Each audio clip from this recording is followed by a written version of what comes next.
This is horrific. We heard Melissa Bell saying that people are standing there on the street in horror.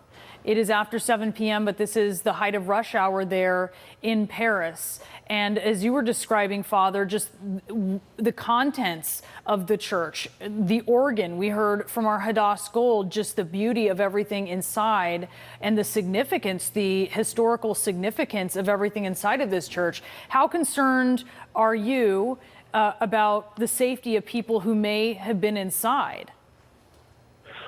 Well, again, I have not heard anything about how it even started or who is inside. But, I mean, you mentioned the historical nature of it. The architecture of that cathedral is one of the first examples of the use of those flying buttresses.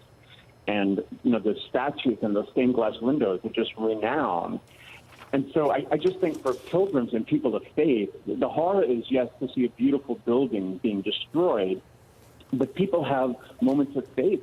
People who've been married in there, people who have had funerals celebrated there. It's not just pilgrims. It actually is a thriving, living church community as well. And so I think the horror is added to because it has this otherworldly divine significance for people. And, you know, as recently as I believe it was 1991, there was a restoration program, and that continued, and they continued cleaning it, and in 2014, the lighting was updated. So it's been a project over all of these centuries to keep the beauty of that cathedral and try to restore its beauty when it started to, in some way, fade. And yet now to see this is just unbelievable. All right, Father Beck, if you can stand by for me, I do want to reset what we are seeing here at the top of the hour. It is 8 p.m. in Paris, and it's a beautiful, warm day in Paris, and you are looking at the Cathedral of Notre Dame aflame. And this is, at this point, the damage is catastrophic. There is yellow smoke and gray smoke, and in some parts, black smoke pouring from the ceiling of this cathedral as a fire engulfs it and continues to burn unabated. You have the fire department that is responding. There are fire boats on the Seine, but at this point, any efforts, if they've been able to undertake them, certainly with the structural challenges of this iconic building, have been completely ineffective, I should say, as we are watching this fire burn. You can see, I want to bring in Jim Bitterman. From where we're looking right now, we're getting an especially good view of the scaffolding that you were talking about. So the church has been under construction, and at this point, we don't know what the cause of this fire is, but this is an outstanding question if this may have something to do with this catastrophe that we're seeing, Jim. Exactly, yes. There was work going on, although I must say that over the last 40 years that I've been in Paris, there's been work going on at Notre Dame practically every year as they try to keep up with the ravages of age to keep the cathedral looking young, but this is going to set it back, way back.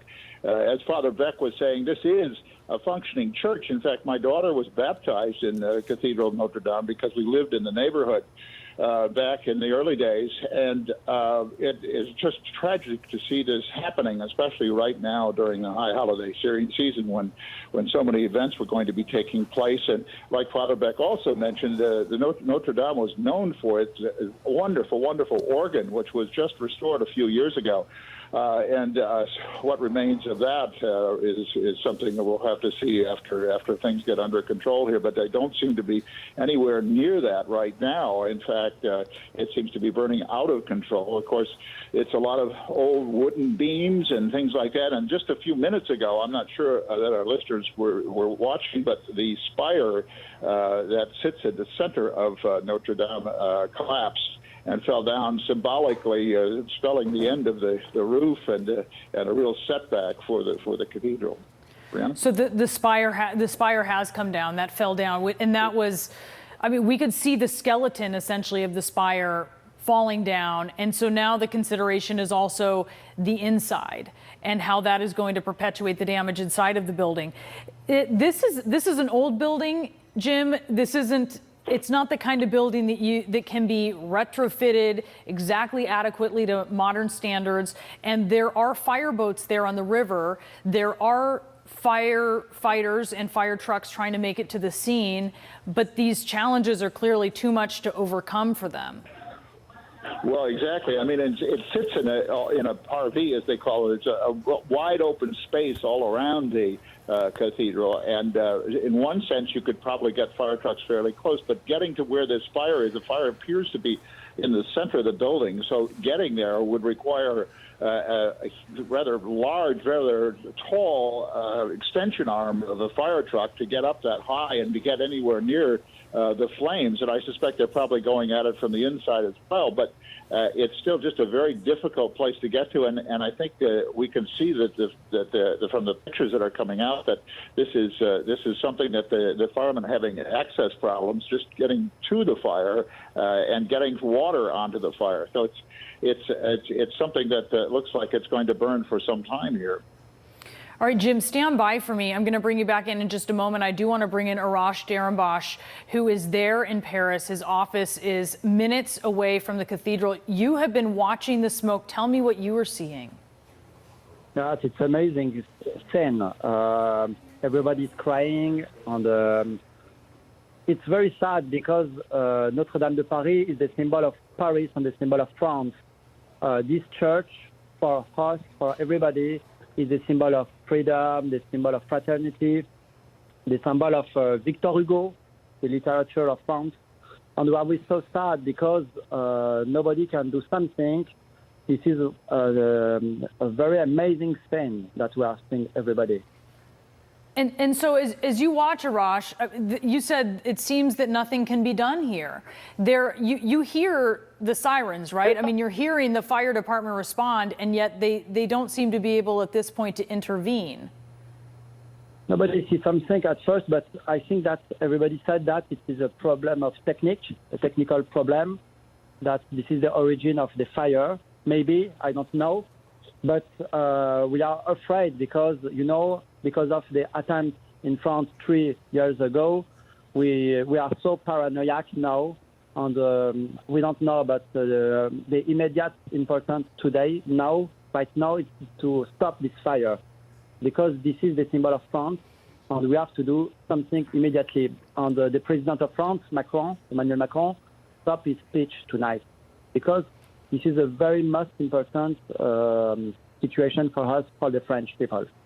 That's right. The French president had an address, and he is delaying that in light of this, which just shows you how significant the damage to this national treasure it is going to be. And so, Arash, is Paris stopped essentially just talking about this and watching this? You must be able to see this from all over the city.